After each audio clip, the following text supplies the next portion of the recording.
how to add playing a game on Discord mobile. Hi everyone, this is Kate and welcome back to the channel, and on today's video we will see how we can add playing a game on Discord mobile. So without further delay, let's get started. So as of the latest update, Discord Mobile does not support showing custom playing a game status like on your PC. However, there is a workaround to display a custom playing a game status on mobile, and here's how you can do it.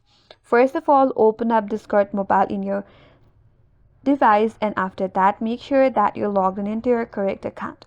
Once you're here, tap on your profile under the bottom right corner, and once you're here, there's an option or button as add status. Now you can add your status, and there you can create a custom status, and in the text field you could simply type in playing and type in the play that you're playing on Discord.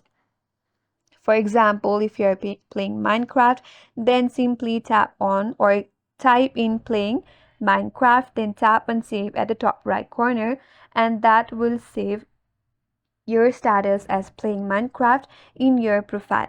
So this is the only way to add a custom status in your Discord mobile.